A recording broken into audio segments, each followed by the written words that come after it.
But I also think about Quince Duncan, who's a writer, an Afro-Costa Rican writer, and he's been writing for over 50 years. And he was the first person to bring the Afro-Costa Rican story to literature.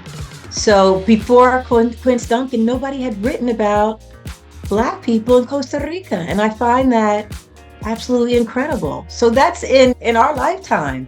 And so to think about what that means, because before him, that means the Costa Rican story was not including people of African descent. They weren't being included. Their presence, the greatness, the building of the railroad, the Costa Rican Railroad by people of African descent, Jamaican immigrants, that wasn't being told. Hi everyone, welcome to Now Boarding, a new travel podcast by me, Payal Nair. This show aims at creating awareness about ecotourism, sustainable tourism, responsible travel, and a lot more. We will cover stories and journeys of people who are ecotourism specialists and those who are leaders in their field. We will also be talking to people who have had unique travel experiences, remarkable conceptual places to stay, unexplored cultures, and ancient histories of various towns and cities around the world. Join me in this journey of knowing more about travel. Get inspired to see the world and discover your inner self. Hi everyone. Today I am in conversation with Kim Haas. Kim is executive producer, host, and creator of a very, in my opinion, unique show. It's the Afro-Latino Travels with Kim Haas. It's a series that honors and celebrates the historical and cultural contributions of Latin America's African descendants. And I think that is such an important conversation to be had. And Kim is also active in Afro-Latino issues for more than 10 years. She's the founder of losafrolatinos.com, which is a blog celebrating Afro-Latino culture. Thank you so much, Kim, for joining me, for you this morning and for me this afternoon, but it's a pleasure. Oh, thank you. The pleasure is mine. And I was going to say good morning, buenos dias, or buenas tardes, depending on wherever Bonus. you are in the world. Yeah, that's true. Yeah, no, at the moment Yes, I'm not yes, in Spain. I am in Abu Dhabi. I divide yes. my time between Singapore and Barcelona and the US and wherever I can find myself. So, That's so cool. yeah, yeah, and I love what Yeah, you do as well. And I'm thank you. really excited to talk to you about your journey. So, if we could maybe start a little bit with your background, and then Sure. we can just go into what really inspired you to start and create a TV show that focuses on the historical and cultural contributions of the Africans in Latin America. Yeah, thank you so much. And I am actually originally from Philadelphia, so the city of brotherly love and sisterly affection. And I just love to travel. And I've been so fortunate to have a grandmother who I tell my grandmother took me to Acapulco, Mexico when I was 6 or 7 years old. And I tell you, someone in the hotel lobby asked me, they said, "Do you want to learn how to count your numbers in Spanish, 1 to 20, uno a veinte?" And I said, "Sure, absolutely." And from that moment on, I wanted more Spanish, more language, more travel. I was completely hooked. And I credit my grandmother and this perfect stranger for changing, I'm sure, the trajectory of my life and making travel possible. And one of the things I just like to say about my grandmother is that she grew up in the segregated South in South Carolina, and her mother died before she was 10, and her father was in and out of her life, and she had a really hard life. And I think what still inspires me about my grandmother, and she's passed on, is that she just had, despite tremendous difficulties, which she wouldn't even talk about. And when I would ask her, what was your life like? What was your childhood like? It was just too painful, and she never shared but despite all that, she had an incredible joy and love for people and to experience the world. And if you met her right now, no matter who you were, she would hug you and call you Puddin'. She was just that kind of amazing human being. And I never saw my grandmother angry. I can't, she's just a joyful, incredible person. And I really credit her and, of course, this stranger for opening my world at such a young age. So that's what kind of got me on this wonderful journey of exploration. And so, why Latin America in particular? I understand your love for Spanish and how you Yeah. allowed that to develop. But, and yeah, and also before that, how did you get into filmmaking? I think that's a very important question. No, you're right. And thank you for that, for both. When my grandmother took me to Acapulco, that obviously, Mexico being a Spanish speaking and indigenous, right, Yeah. country, somebody asking me about wanting to learn Spanish. And so I was like, yes. And I just loved it. And I think maybe just being at a young age, I wasn't as fearful to learn or to be, hopefully, to be open. And I think that's what really got me hooked and excited. And then I think going back home and wanting to travel more and realizing how many people spoke Spanish. And so I think that made it probably easier to connect to because there were so many Spanish speaking people. And it was something that was, I'd say, in terms of accessibility and ease, a lot easier to want to learn and to meet people who spoke Spanish. So I think the prevalence of it made it easier. And I just loved it and adored it. And then you asked me, I used to watch, my dad and I used to watch old movies and black and whites together. And I just, from a young age, I always wanted to combine Spanish and then eventually other languages, Portuguese and Italian, with television. Or filmmaking, something. So that was always of interest to me, or and acting, and I was acting also. So it just seemed natural that I wanted to combine those interests. And that's what eventually got me to want to create the show. How easy or challenging was it for you to actually identify the communities who Mm. the African Latino Yeah. communities, and Yeah. how accepting were they of you trying to highlight different parts and aspects of their life? Thank you. Yes, I had studied somewhat about the Afro-Costa Rican, so I knew somewhat, but I still needed to brush up and learn more. And so between when we got the green light to shoot, I had done and was doing a lot of research and talking to people. And I think one of the great things of living in the New York City area is that the whole world is represented here. And so you can find someone just from Singapore or Abu Dhabi or Yeah. wherever in the world or Africa. And that's what I love about being here. And so you just pick up the phone or talk to someone and who's Costa Rican, and before you know it, the community opens up itself to you. And you can ask someone, hey, do you know, can you talk to me about Limon, where we're going to shoot? And do you have relatives? Do you have someone who we want to do a cooking segment? And people would say, oh, yes, or this person or that person. And so you make those connections, and one thing leads to another marvelous thing, and you're connected. And then we work with the tourism boards. So they also provide insight and names. And then, of course, the good old internet and just looking up and finding out who are the people that are mentioned. And so through all those wonderful ways, you can just meet people and do research and learn. And it's really wonderful. Interesting. So, is there any one significant person or someone that actually not just caught your attention, but also inspired you? Like a Mm, story of some community in one of these places or an individual who's brought about a change, who's we talk about integration, mhm, who's given back to mm, the original Latinos of whichever country that Yes. may be.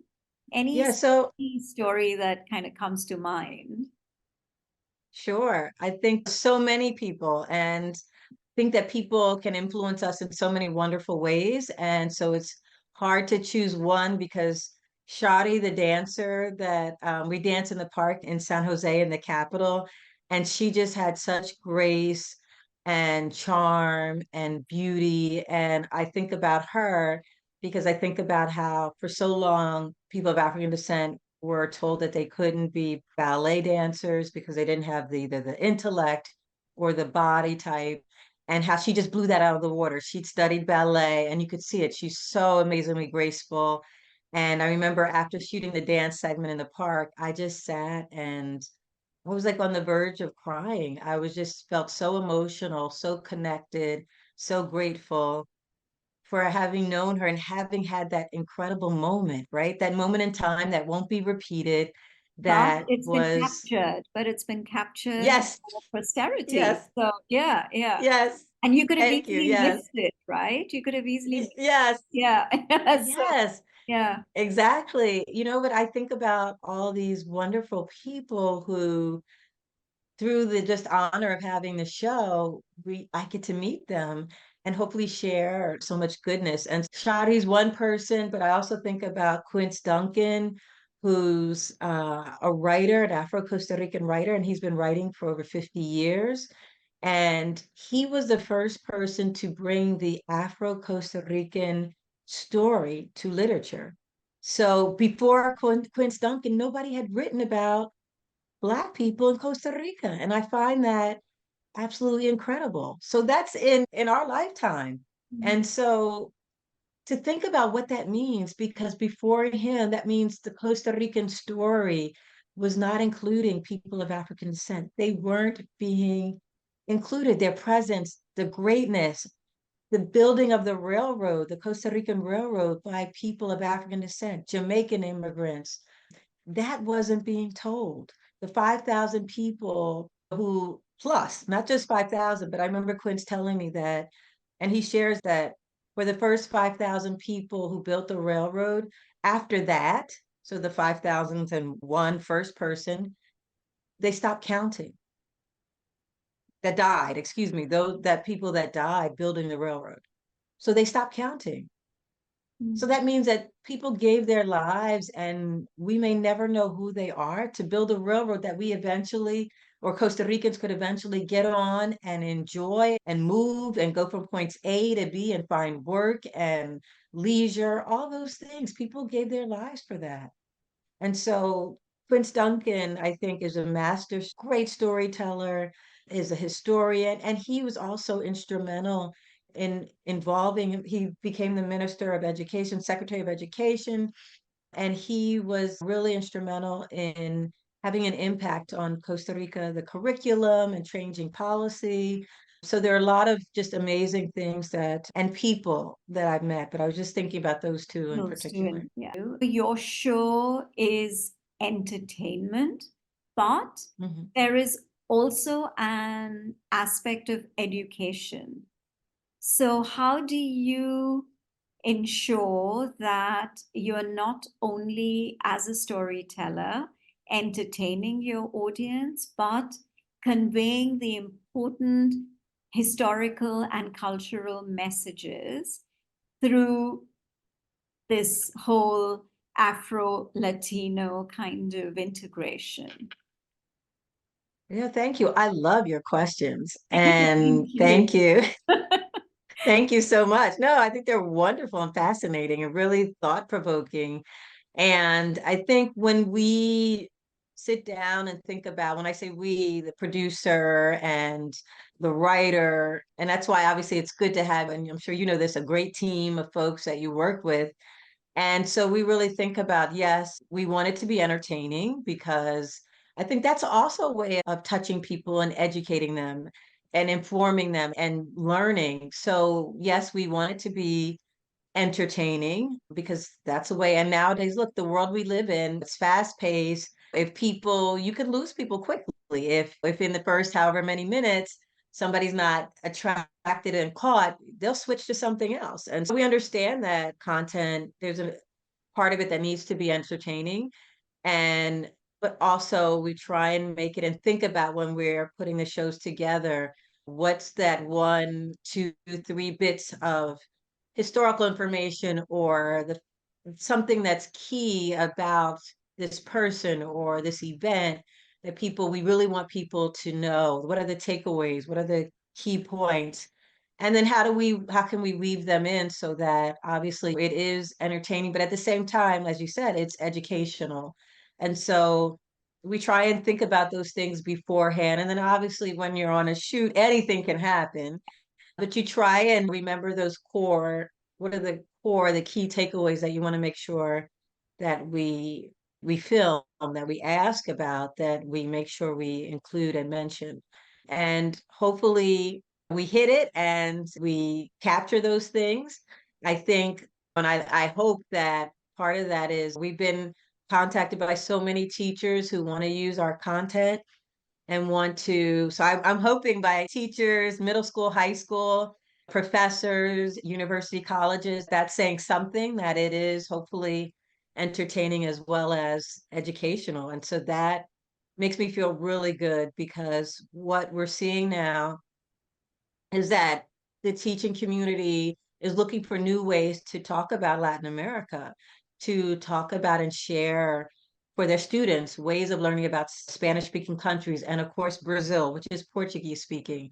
And I love seeing that this transformation, evolution of the teaching profession saying, you know what, we've got to incorporate more about the Afro-Latino influence in our curriculum. And so I think that's absolutely fantastic. I love it. How many episodes per season? So we started with 2 in Costa Rica, San Jose and Limon, and 2 in Colombia, Cali and the Pacific Coast. And we are working to shoot this year. Not sure exactly where yet. We have obviously quite a few options, Yeah. but we'll see how many episodes. It costs a lot to shoot and to get show off the ground. So funding has been a challenge, but we Not persevere. always the case.